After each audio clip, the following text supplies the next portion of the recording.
evening, SBC. Good evening, SBCC. Good evening, BSL. And good evening to everyone and every and all points in between. This is Tuesday Talk for October the 12th, 2021. And I'm your host and head chef, Mr. Michael Walker. Glad to have y'all here tonight.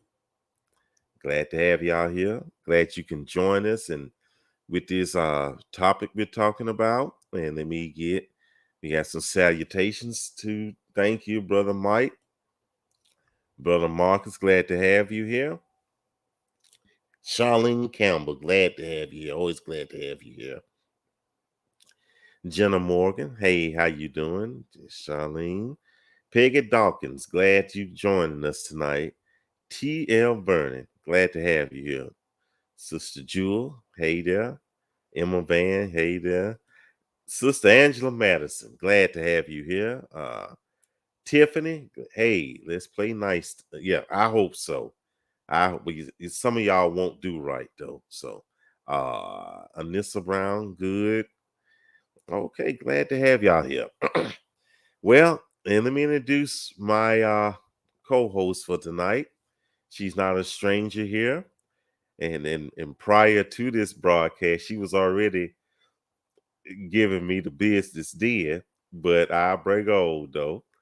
And I introduced to some, well, however that go.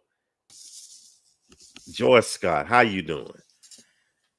Let's correct the tone of the introduction, Sir Walker.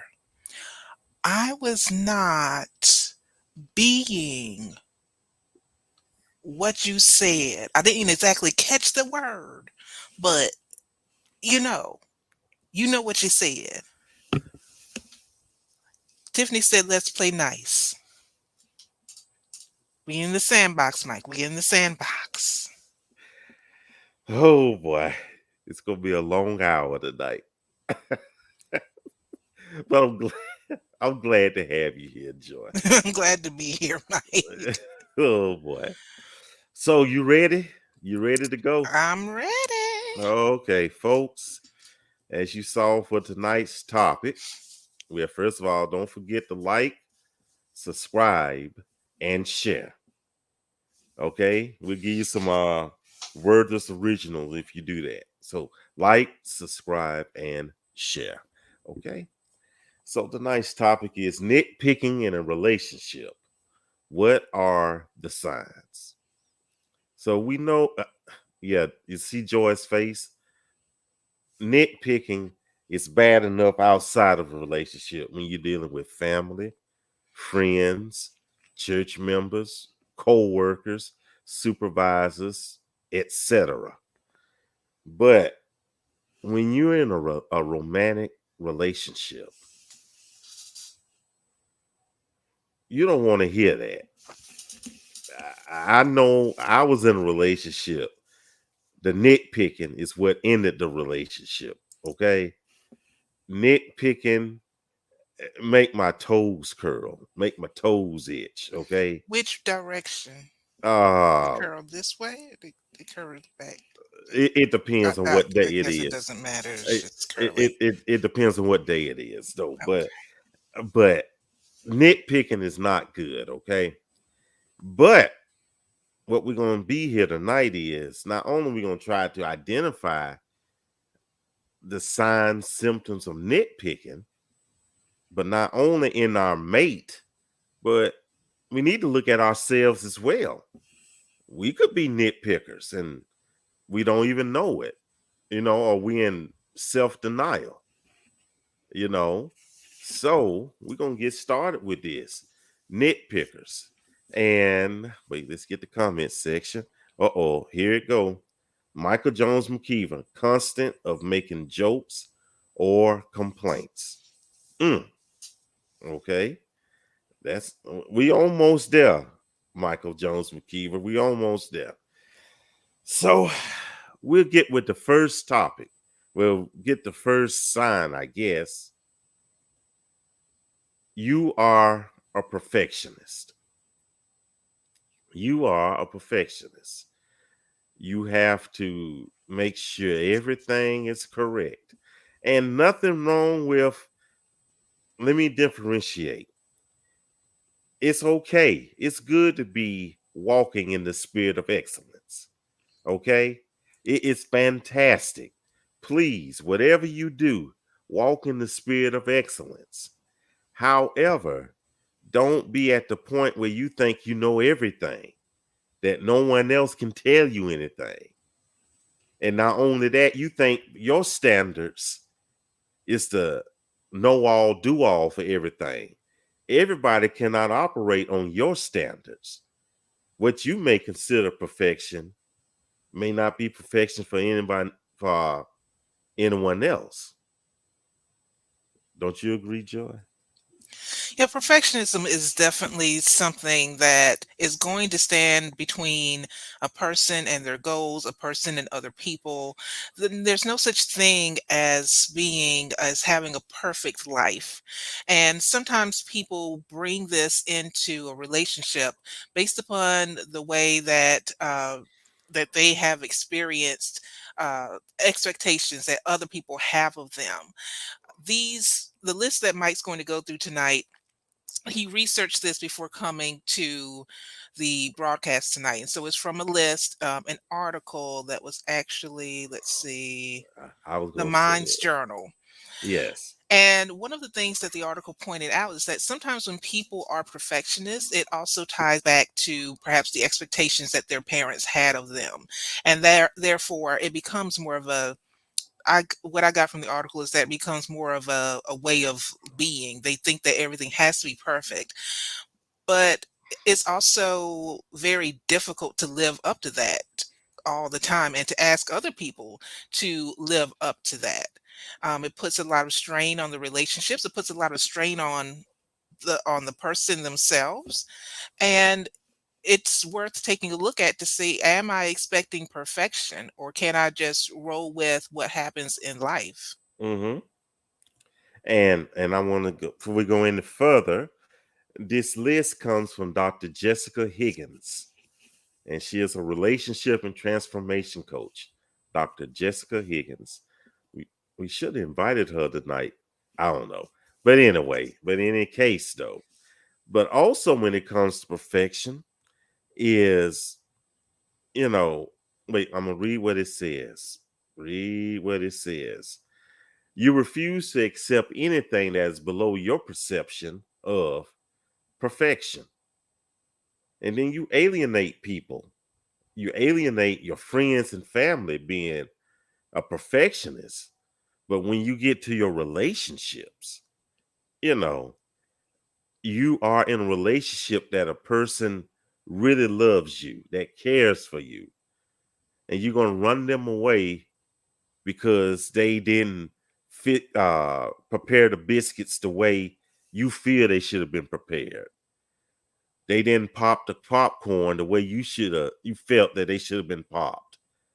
You know, you always have a high standard, and sometimes these high standards are unattainable in some cases, except by you. And sometimes I'm not sure if you reaching those high standards though. So Peggy Dawkins said this: I was in a relationship and my friend always thinks that he was right in everything. Hated it. Mm. Tiffany says no one likes a nagging woman or a nagging man. Absolutely. Don't point out every little thing about a person.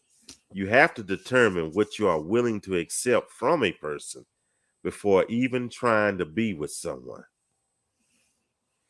That's a good point. That's a good point because when you meet someone, it's not trying to change who they are to fit your life. It's more so what I've heard as being a healthy perspective of this is we are two whole people coming together, and as you are, can I accept you as you are without trying to change you? When you try to change people, that is a form of perfectionism, forcing perfectionism on someone else. Forcing perfectionism. I understand that. Well, we had some more on here. Let's see. Ding, ding, ding. Your perception, a relationship is comprised of one different lives, habits, perceptions, traditional behaviors, etc. Absolutely. Uh-oh. Here's Sister Leslie. Because they put sugar in their grits. Now, see, that's where you got to draw the line, Leslie. I'm with you. If that's, I hope you're saying that's unacceptable in life. That's unacceptable in life. Now, if you don't want, if I'm gonna tell you right now, I'm not a sugar in my grits person. If you want sugar in your grits, if I'm in a relationship with you, I may not be present in the same room while you're putting sugar in your grits.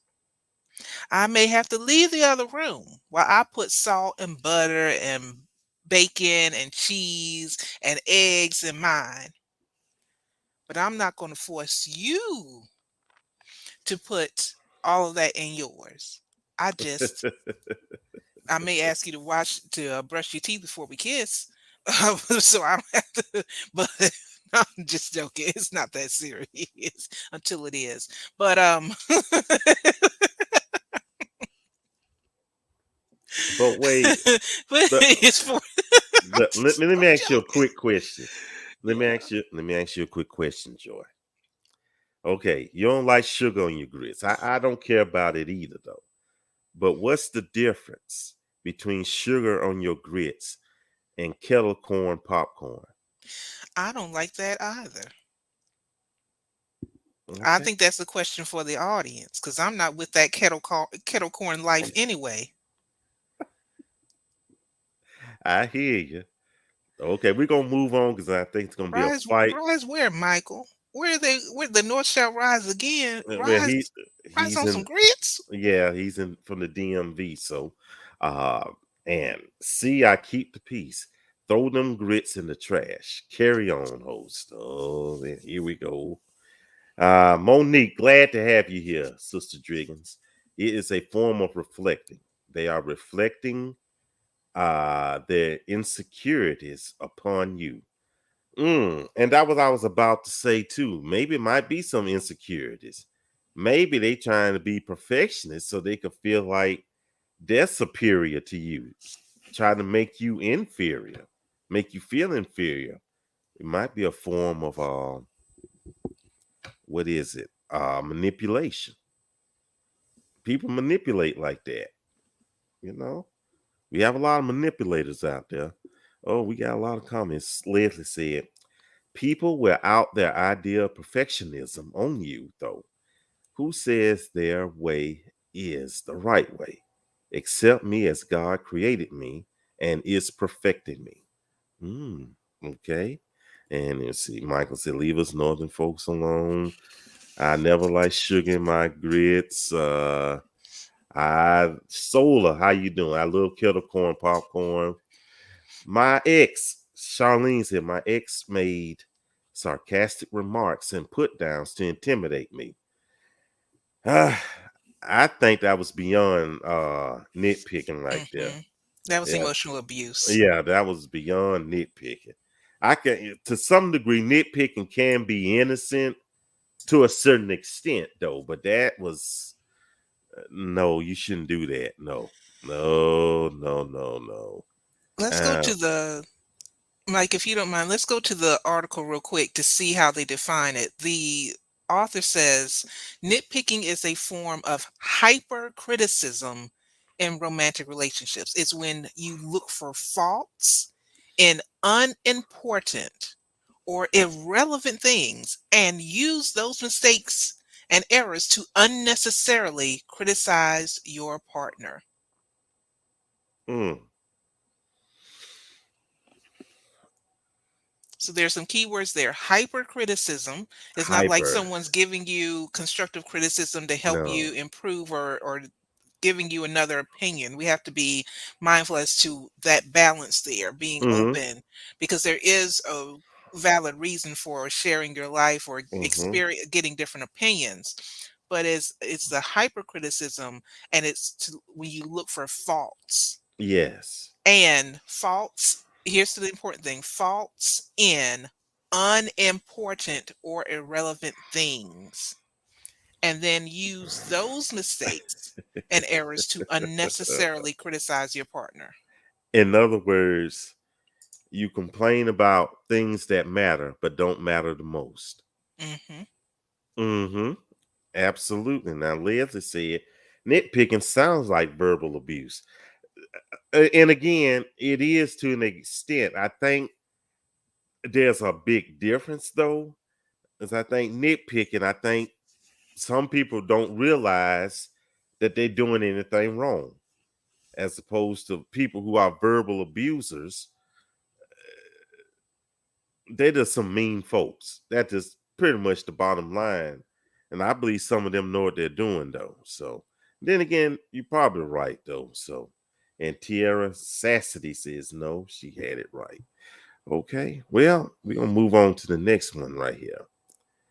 Number two, you had exceptionally critical parents. Some people were raised in households that their parents expected, well, had high expectations from them.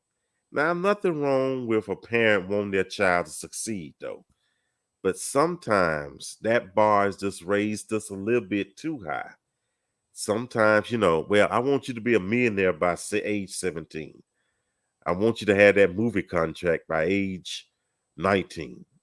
You know, so when you're raised like that, that's a lot of pressure.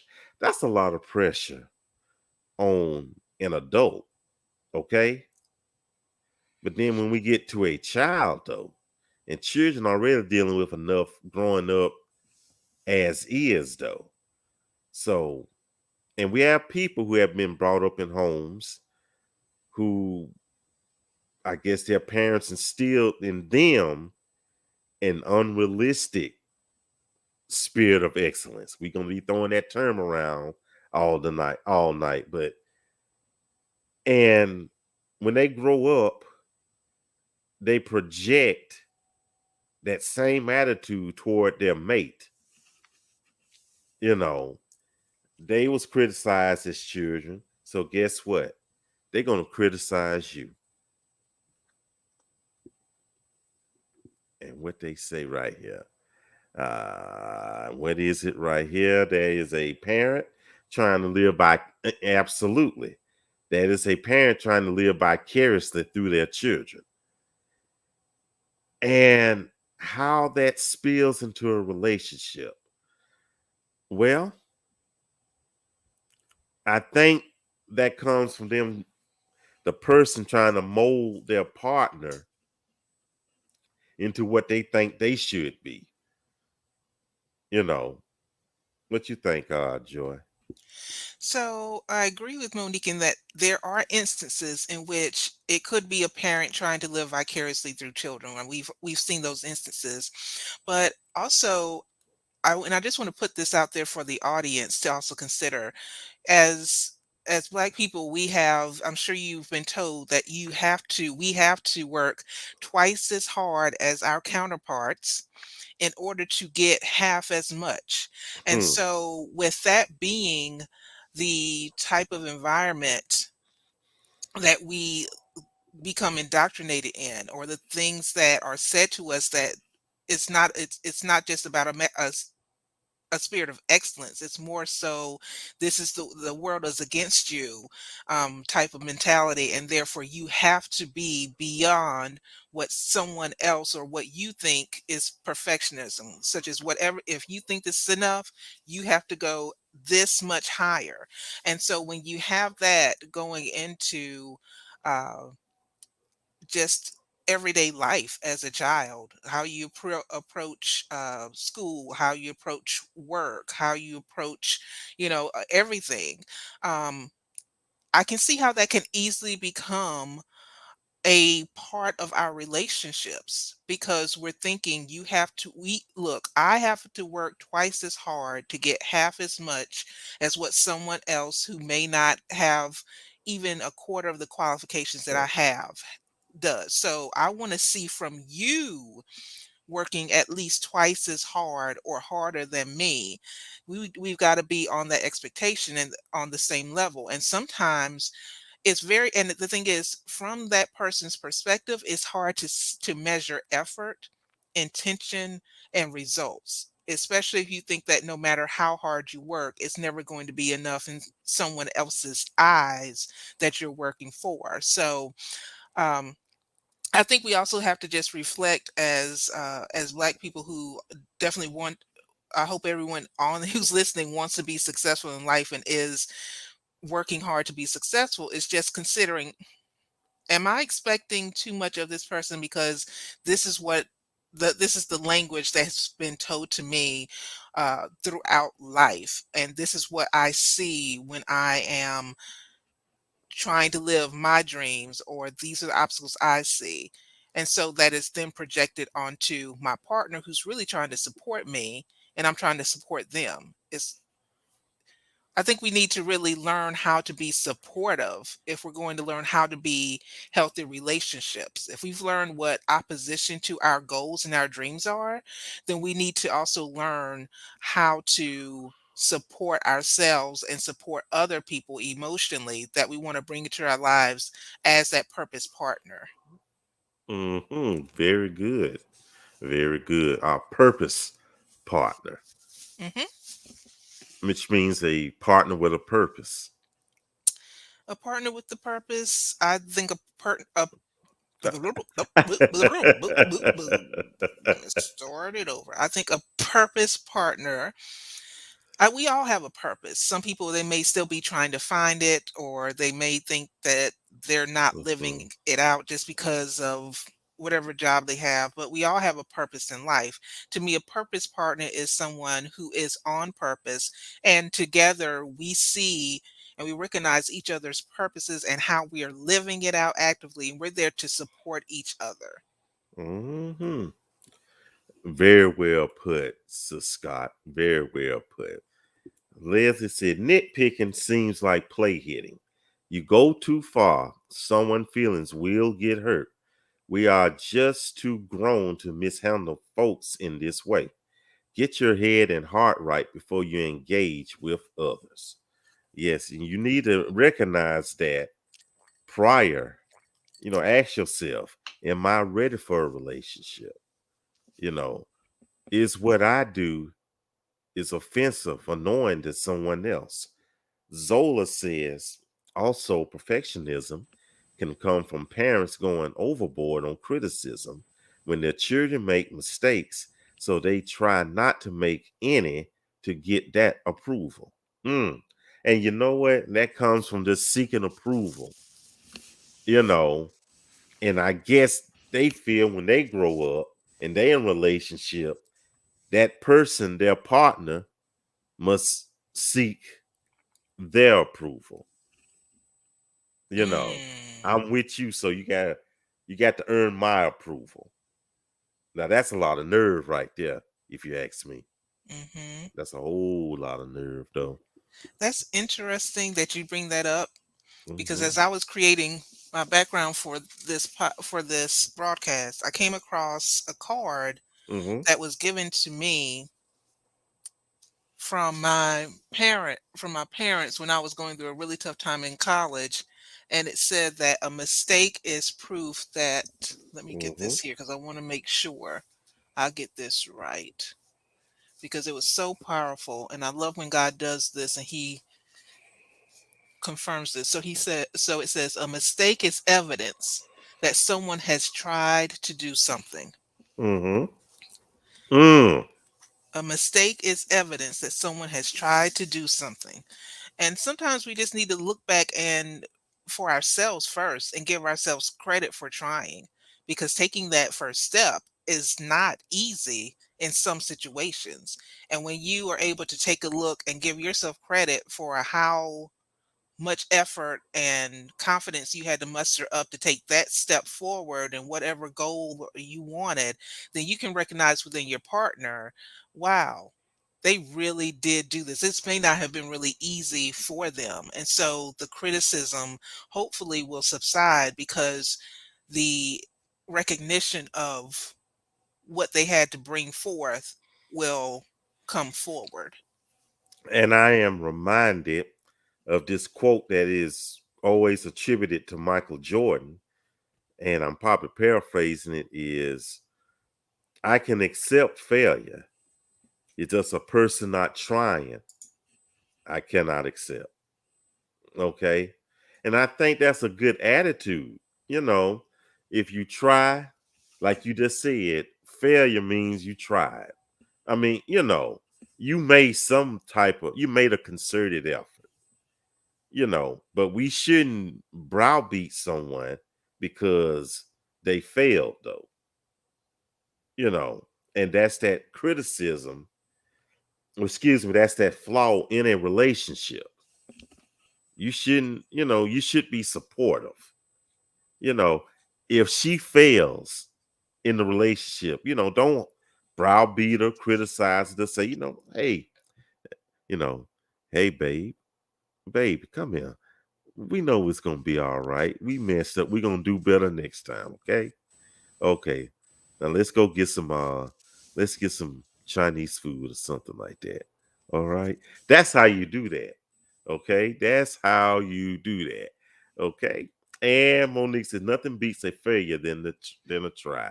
Yes, okay. We got some good ones. Natasha says nitpicking to me is someone who nags. I entered a relationship with someone who constantly had to point out every single thing, and it was exhausting. Natasha, I understand. I understand. When they want to complain, it's like I think Zig Ziglar once said, people fault find like they gonna win a prize about it or something, from it or something like that. You know, I can't stand that. And I'm definitely not gonna put up with that in a relationship. You can't do that. So we got some more. Wait. Simmons Forrest, nitpicking is when you criticize a person when he or she does or say something differently than you do. And we have to accept each other's differences. And again, goes back to the grits. Just because you put sugar on your grits, that doesn't make me better than you or less than you. We just have to accept each other's differences. Tiffany, go ahead. And I think, to her point, the last comment that you had from Simmons, so that is to an extent. Now, there's something you definitely have to remember. You have a life here, okay, and so you do have to protect your life. So I would just want to make sure we have a caveat out there, that a disclaimer, excuse me, that if someone is saying or doing something differently that's going to put you or your life in jeopardy, it's okay to say that's not happening. That's not nitpicking. That's realizing that your life is valuable. So I understand what Simmons is saying. I just want to make sure we have anybody who's in that situation, that that was not she wasn't applying it to that a dire situation, life or death, or where it's emotionally abusive or physically abusive. Hmm. And Tiffany says, my life in this very moment is a testament to taking a step and giving yourself credit for every step you take and every mistake that got me to this decision to do better. That what keeps me going on this weight loss journey. You And better go ahead, yeah, Tiffany. You better give yourself credit. yeah, You better that's take your steps across that bridge. If you've been following Tiffany on Facebook, you know she's been bridge walking and yeah, smiling all the way. yeah. Tiffany Murphy, the incredible shrinking woman, because she is losing.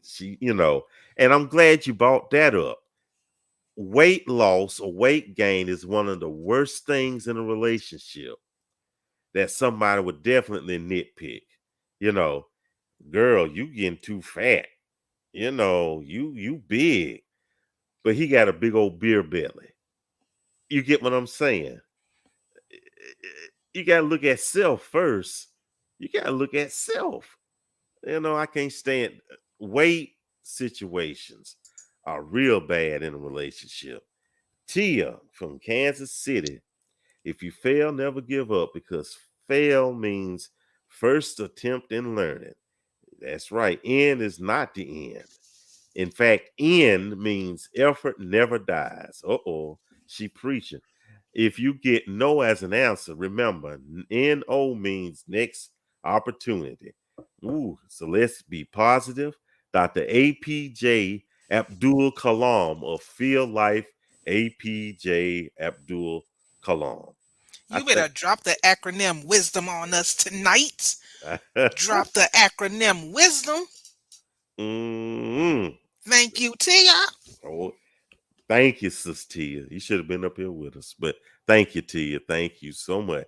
Now, let's go to the third point. The third point of whether or not you may be a nitpicker is you criticize yourself. You criticize yourself.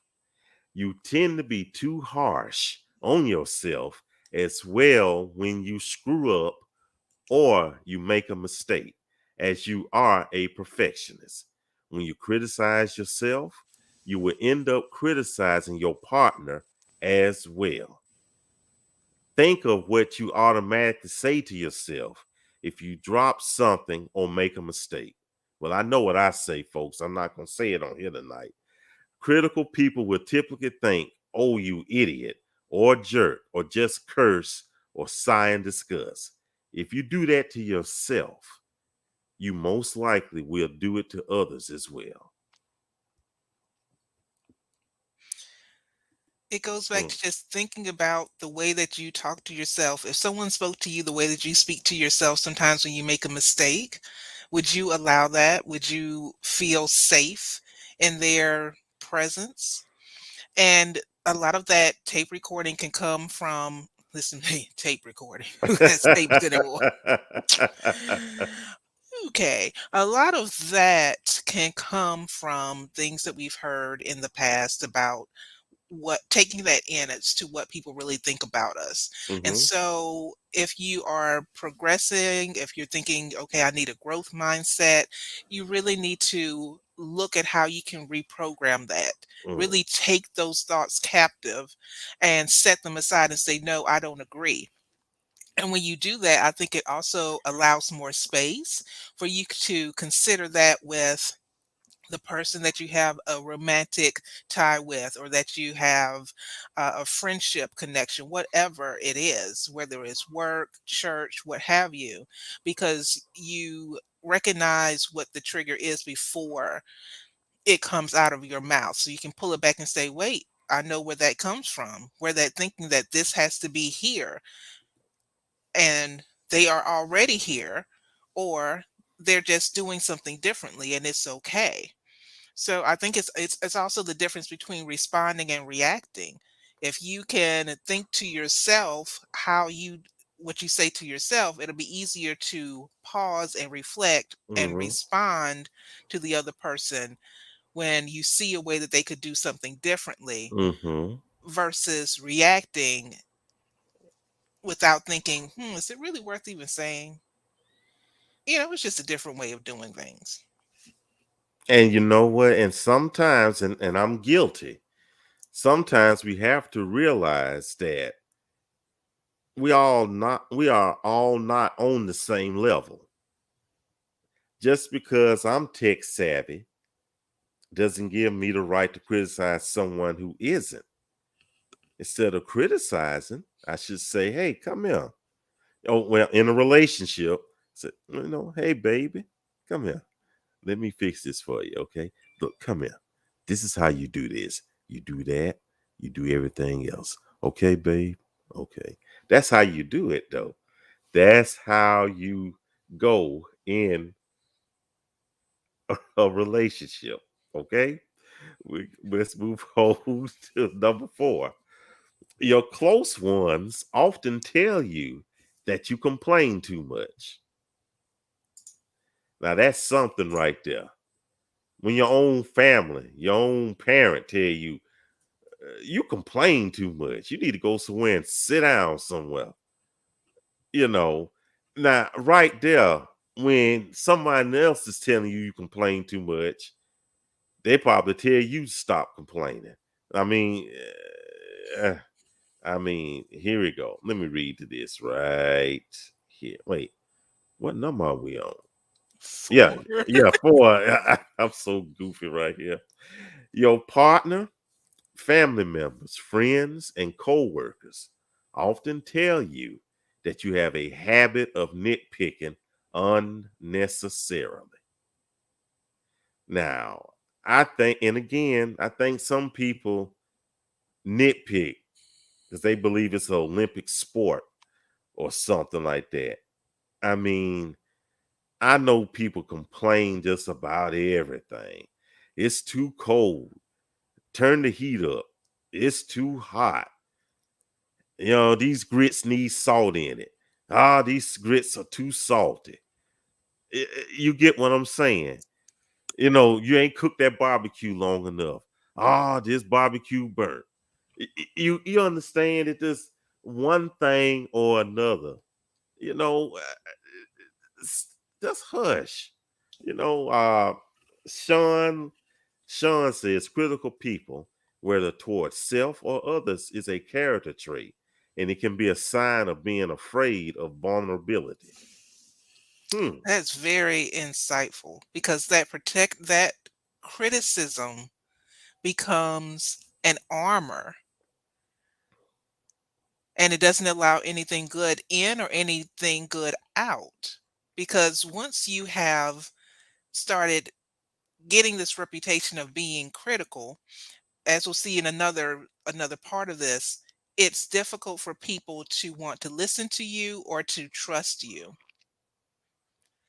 And that then makes it even more difficult to be vulnerable because when you really need it, you've built up this wall between yourself and someone else. And it can be pr- being critical is sometimes when people think they're doing better than the person that they're criticizing or they know better, it could be a fear of letting the imperfection show.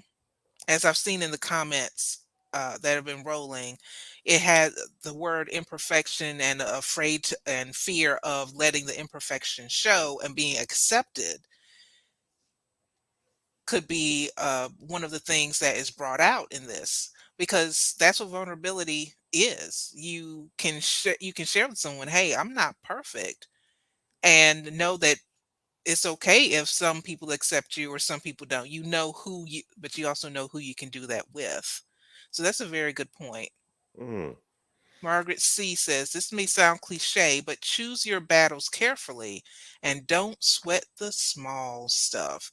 Yeah, sometimes mm, we can take mm. life too seriously. We can a form of self protection and self willed. Yes, no one wants to be around a complaining or critical person. No one want to deal with that mess all the time. I don't. Again, they get out the bed complaining. They go to bed. They go to bed complaining. Go to the bathroom complaining. Leave, leave the bathroom complaining. Well, dang, what's wrong? You really ain't got to share what you're complaining about, what you did in the Yeah. bathroom. Seriously, you can leave that in the toilet. You don't have to share Oh, leave everything. that. Leave it in the toilet. Okay. Leave it in the Yeah. toilet. And that goes well with criticizing myself sometimes. I think among myself, if I do that, I won't be a match for a woman. Well, Oh, life and death. well, Go ahead, Mike. Joy. Go ahead, Joy.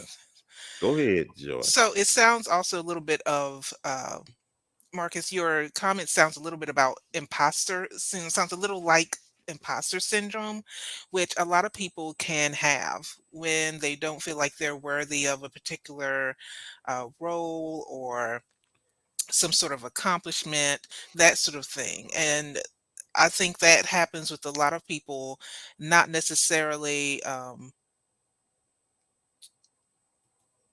I don't think it's specific to just one demographic, but you also have to stop and give yourself credit for being the remarkable person that you are. There are plenty of things that I'm sure you know how to do very well, and there are things that you have learned that you didn't know how to do before. So whenever you you come to a part in your life in which you're trying to reach a goal, or you're trying to learn a new way of expressing yourself to someone, or just trying to attract a mate, just consider that there are things that you didn't know before that you do know now, and give yourself credit from that, so that you can then move forward and move past that fear of I won't be the right person for someone, and or you'll never get married, that sort of thing. And consider that dating is trying. Okay. We talk going back to what we said before, trying and possibly considering a new way of looking at the term failing, or what failure really means. Because it doesn't mean that everybody that you meet that you're actually going to be a match for them, or they will be a match for you. But it also goes back to what you say about yourself, and how you criticize yourself, and also how you criticize them, which could also affect what you see in the next person that you date, to see if it is a match. Thank you, Dr. Scott. Thank you so much. Oh, look at her. Oh, look I'm at her. giving myself credit. I hear you. I hear you. The next one, y'all. Number 5. You are often judgmental. You are often judgmental. You are often judgmental of others and provide critical commentary to people on their personality, habits, behavior, choices, mentality, attitude, and appearance. Now, let me say this, and this is a caveat right here. Some people you might need to just talk about, and it could be constructive, like why is he wearing that orange leisure suit? Why is he doing this or why is she doing that? Some things you really do need to point out though. But sometimes you just judging because you're being a Pharisee. You get what I'm saying? Like we break it down, fair, I see. You think, I'm just gonna say it like this. You don't believe your poo-poo stink. You think everybody else's does, but yours don't. You're often judgmental and you're not looking at your faults and shortcomings and what have you. And that's the worst thing to happen in a relationship. You definitely don't want to be overly judgmental towards your mate. That's not good right there. Everybody's not on the same level. So I say that right there. Let me see what the comment says. Good word. And sometimes it's fun to people watch. Well, yeah, it can be sometimes. Depends on where you watch them at, though. What you about to say, Joy?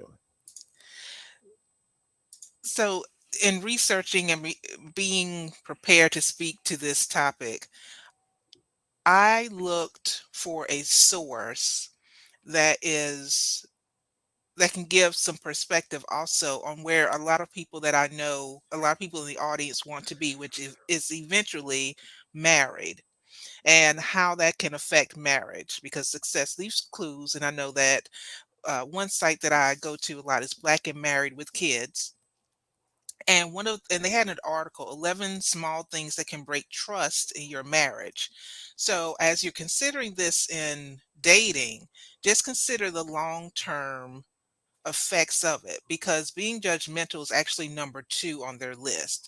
It says in the article, if you're a judgmental spouse, you could be sabotaging the trust in your marriage.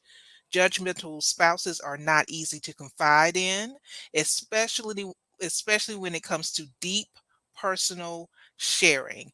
There could be things your spouse has never told you simply because they fear you will judge them.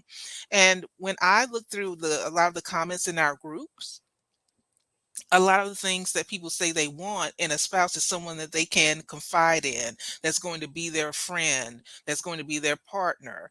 And how you build trust, or how you look at what they do now and speak to that, to them, to yourself, and to others, can set the track upon which your relationship grows, or it hits a dead end, or you even get into a marriage that it's not going to be as happy as you envisioned it to be, Mm-hmm. because there was a lack of trust that started, or a seed that was planted in the getting to know you or the dating Mm-hmm. phase. I get you. Mm-hmm. Number six. Number six, and we see this in the groups and everywhere. You tend to be overly sensitive and take everything personally. You tend to be overly sensitive and to take everything personally. And you feel insulted and offended when anyone criticizes you or offer you any feedback. I'm guilty. I'm guilty. I won't lie about that. I'm like, you can't tell me what to do. I've been doing this 100 years. Man, who are you? I'm guilty of that. You know, we already get on the defensive. You can't tell me how to do this. I'm the one that's criticizing everybody, not you. Yeah, I don't know why we do that. Let me see. Hold on. I want to be my mate's safe. Mm-hmm. Uh-huh. Very true. Judgment toward others jeopardizes trust in relationships. Uh-oh. I like this. Tierra Sassity says, that's me. Number six. I'm glad you were brave enough on this public forum to admit that. Yes. I'm glad you admitted that. I'm that way too. Go ahead, Joy. So I remember when I was that way, and one of the things I had to do was do some self reflection. Ask, now, how did I get to this point in which I felt like I needed to be on the defense all the time? And anytime someone said something that would have been constructive, or wasn't exactly what I thought it should be, Mm-hmm. or didn't praise the effort, how did where did that come from? What is the trigger inside of me? So I had to do a lot of deep research, and also some pausing, and basically learning about myself and how I learn to interpret what is good feedback and what is negative feedback, and how to digest the fish and leave the bones. Okay. Mm. Mm-hmm. And I think as we evolve, even before we get, if we get into a relationship, before then, afterwards, and continue to evolve throughout life, there's going to be times in which we have to just look at ourselves and say, wait, did I take that in a way or a manner that it was not intended to be? Because sometimes people will be shady. They will come at you sideways, and then afterwards you're like, wait, did they really have the nerve to say that? So nobody wants to be taken in that manner. But I'm glad that Mm-hmm. that you said that you admitted that to yourself, and I applaud you for being willing to say that publicly.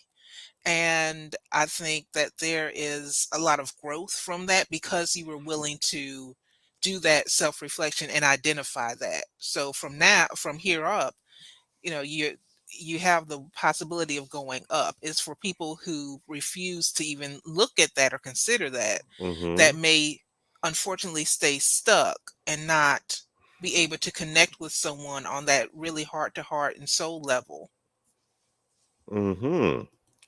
Tiffany says the safe space is a must from both sides.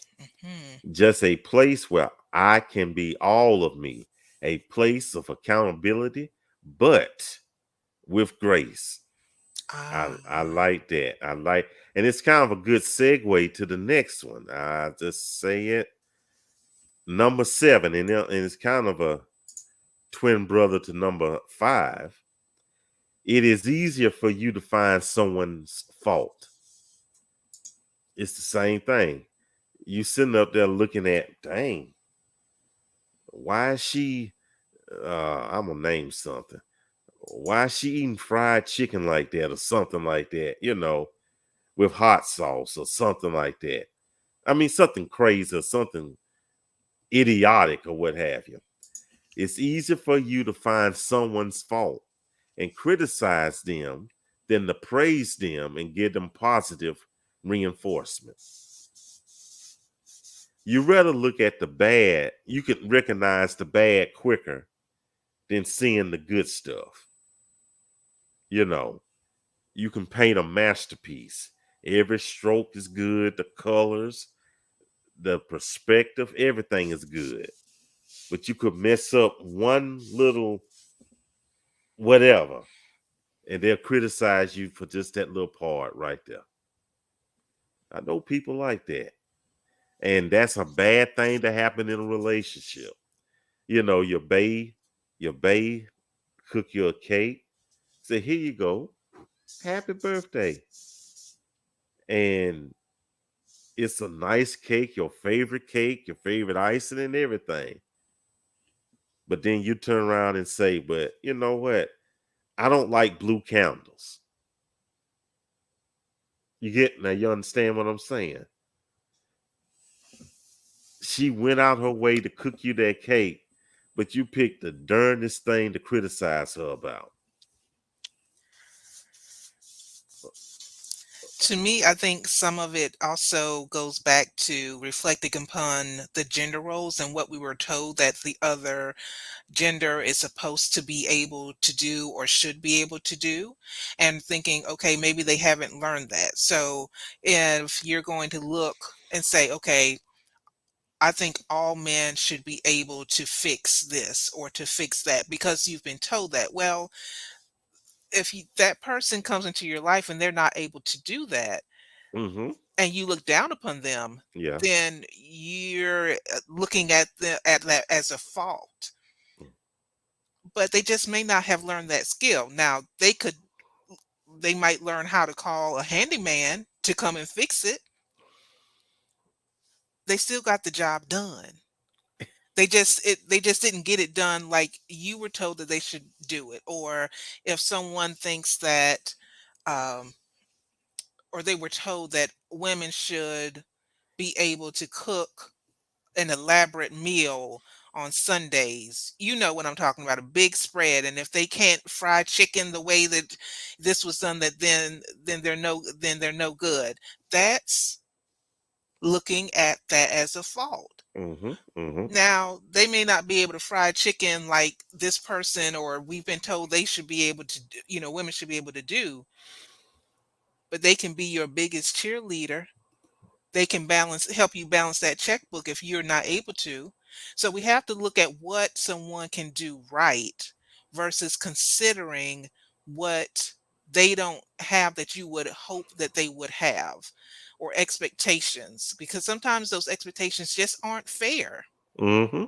It's not so easy to just go out and fix the car like it was 25 years ago. A lot of the cars now are computerized, all of them. So you're basically, if you hold that thought that a man should be able to fix the car, then you're basically expecting him to be a computer scientist and go out and fix your car. Mm-hmm. That may not be fair. Well, it isn't fair. Number eight. Number eight. You are more focused on what your partner lacks than what they have to offer to the relationship. Yeah, I jumped ahead with that last comment. That's what I was speaking to. But that's fine. Hey, nothing wrong with that. Nothing wrong with that. Just like you said, though, you know, instead of looking at the negatives, accentuate the positives. Hmm. Yeah, he may not work at a Fortune 500 company, but hey, he's a caterer and he can hook up your next family reunion. You got to look at things like that, though. And how many people in the audience? I'm going to ask this question and just type me if this is you. If you were doing something really well and your partner, the person you're in a relationship is in really compliments you on that, aren't you more likely to continue to do that and take pride in that? Doesn't that really motivate you rather than demoralizing you? If you take the time out to bake a cake for someone, he says that was really good, or he makes a cake for you and you're like, "Oh, that was really good." Wouldn't the person be more likely to do it again too, or see what else they could do? You get more of what you focus on. Yeah, I'm seeing a lot of me's, yeah, me's in here. Yeah, yeah. So if you want to have a healthy relationship, if you want to have a healthy life, po- then whoever you're in a relationship with or wherever you're at, make sure you speak to the good things, and hey, when praises go up, don't the blessings come down? So if Jesus is listening to us, and imagine what it does with man. I'm not saying you praise him just so he bless you. You praise him because he is who he is. Mhm. But you get where I'm going with this. Yes, ma'am. Yes, ma'am. Me, yes, Tia, me. Anissa Brown says positive reinforcement is always good. Mm-hmm. That what she said. It's always good. Can't go wrong. Number 9, you have a habit of micromanaging everything. When things don't go your way in the relationship, you have a tendency of fixing it the way you want. And usually it goes wrong. It goes wrong. Let's go back to that cake I told you about. Nice cake she fixed, everything, your favorite flavor, but it has blue candles. And you don't like that. So what do? You sit the cake down, you get your nasty hands, you remove the candles from the cake, and then you say, I want some sparklers on there, some fireworks sparkles. So you put sparkles in the cake, you get your lighter and you light it. So now you're seeing sparkles. And now you sitting up there saying, yeah, that's how I want it. But then some of the sparkles, you're inside the house.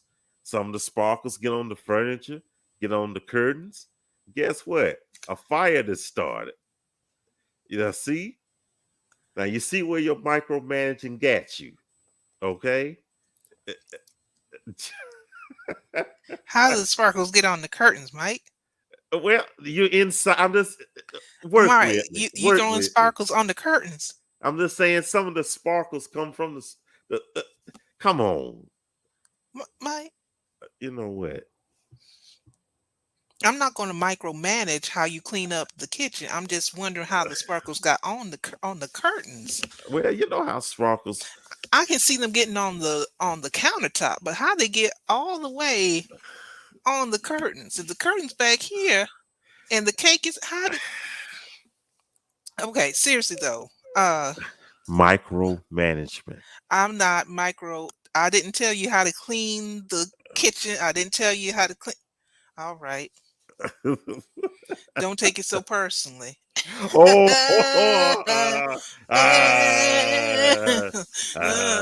Okay, but seriously, the habit of micromanaging everything, I think that comes from a fear of losing control of something, not feeling safe, feeling like you have to keep it all together. Otherwise, the person th- that that you're in a relationship with, or that you're looking to someone else for, they just won't be able to protect you.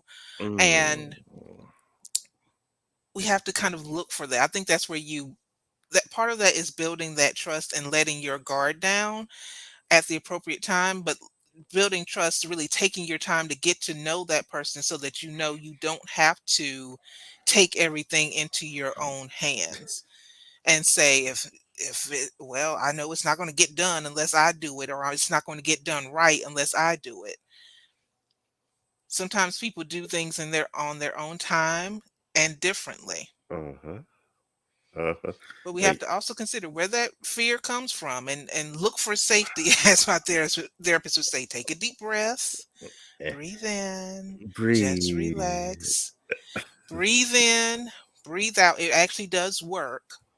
It sends a message to your brain that you are safe when you take a deep breath in and a deep breath out, a deep Mhm. breath in, a deep breath out, and look for the things that you can control that's healthy to control.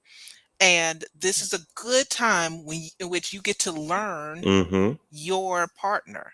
I mean, you Mm. wanted to be in a relationship with someone. And if you want to learn from them, then that means that sometimes you have to learn to let go when it comes to certain things. Yes, ma'am.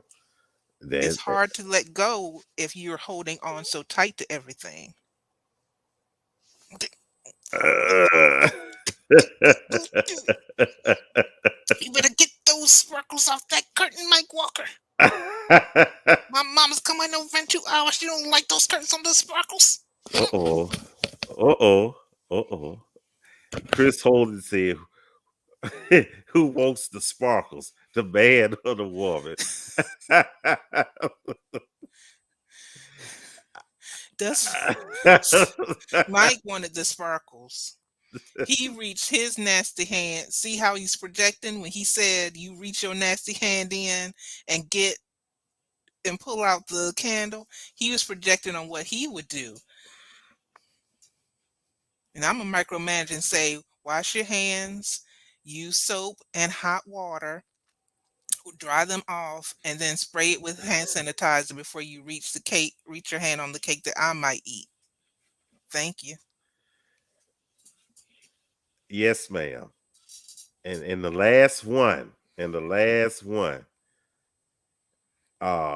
you have a negative mindset and you lack empathy. You are more interested in observing the weakness and faults in people's behavior and mannerisms than understanding what drives that behavior. A person may not talk good, but it might be due to a health issue. But you're just looking at the surface and, oh, he talk funny or she walks funny. Instead of trying to say, I understand she may have had a childhood sickness or something like that. That makes you blind, make you unempathetic, make you almost ignorant to other people's feelings, you know, and especially in a relationship. You want someone that can understand you, and someone wants someone that understands them. But if you don't understand why, lack of a better term, the method to their madness, then y'all don't need to be together. You know, have empathy, understand why a person need breathing treatments. Don't criticize them. Don't sit up there and say, well, if you lost weight, if you ate better, you wouldn't need breathing treatments. No, it might be a genetic trait. It might be something that was beyond their control. Ask questions, try to understand. You know, you know, let me go back to doing this again. Say, hey, babe, I see you got breathing uh problems though. Is there anything I can help you with? Yeah. Try to be understanding. What say you, George Scott? She's going to be breathing a different way. You keep using that voice, Mike. I'm reading these comments.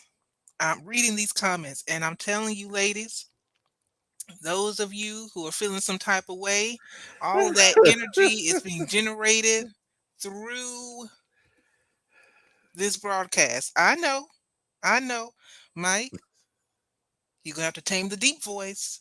Tame the deep voice. You're going to make people stumble and fall. Tame the deep voice. You're going to get DMs full of pictures of sparkles and gifts of sparkles. Watch. So I think the big thing is lacking empathy. And sometimes when you see someone who's at their lowest point, I think it's definitely worth it to think back to a point in or a time in your life in which you Mm. felt bad about yourself or you didn't feel that great and you wish somebody had empathized with you, and then turn that around and share that with the person who needs that, who needs what you didn't get, who, because empathizing, uh, in a relationship, you're going to have ups and downs, no matter whether it's friends or family or what type of relationship, even friends at work or coworkers. And just being able to empathize, hey, I've been there, or I remember a similar feeling. Mhm. And that could cause you to pause and really, this whole list that we've been going over, Mhm. to reevaluate the list and how you project that in a relationship. It could actually pause or actually save a relationship, I think. Mhm. Absolutely. Just talk about it. And hopefully this list has helped everyone. It's helped me. Did it help you, George Scott? Do you think I nitpick? I, Be honest. Do you think I nitpick, Mike? on that note, folks, So, in other words, you saying it didn't help me not one bit. I, I, I was just sitting up here I, talking. no, on that note, folks, let me raise up out of here quick, fast and in a hurry. Let me go. Oof, I'm This gonna has need been some. fun, though. This has been fun, Mike. So, Yeah. thank you for inviting me on. And thank you for everybody in the audience who's been giving such great feedback and sharing their insights. Peggy Dawkins said, it helped me. Well, all right, Peggy. Get Mm, help. Get help on the yes. broadcast. Get help. Yes, I understand. And with that said, on that note, folks, we're out of time.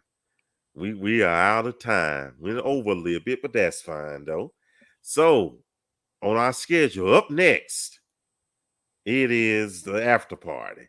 You know, we'll meet here probably in about maybe half past the hour, and we won't be there long since this is a work night. And we'll just chit chat about what we talked about tonight and other issues, and we'll talk about low voices and calling each other babe. So we'll talk about everything, okay? And then join us Saturday for Saturday Night Social. We have some good talks. Now we'll talk all night on this one though. So please make sure you join us though. Okay. And let me go back to the after party. And if this is your first time watching this, we're gonna post the link to the after party. It's gonna be a Zoom link. When you see this graphic come up in SBC or SBCC, just click on the link and we'll be there. Okay. And then, Lord willing, it all starts over again next Tuesday at 9:05 p.m. Eastern time for SBC Tuesday Talk. So make sure you tune in. Joy, it has been a joy. Thank you so much. Thank you for being here. I appreciate it. And you're good. Don't be a stranger. Thank you all for y'all support. Thank y'all for everything. We appreciate you. We love you all. So until then, we'll see you next week. See y'all. Yeah, don't be a nitpicker. See y'all.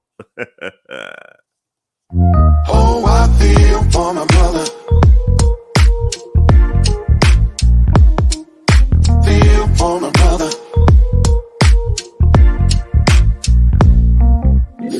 You know, a lot of my brothers are dead or gone, but they've been hanging on the block a little too long. What can I say? I hope they live to see a brighter day. And the ones that are doing fine, God bless you, 'cause you're doing fine. At the end of the day, don't forget about me. As days turn to weeks, and weeks turn to years, oh, I feel for my brother. And as time passes by, I still not satisfied. Oh, I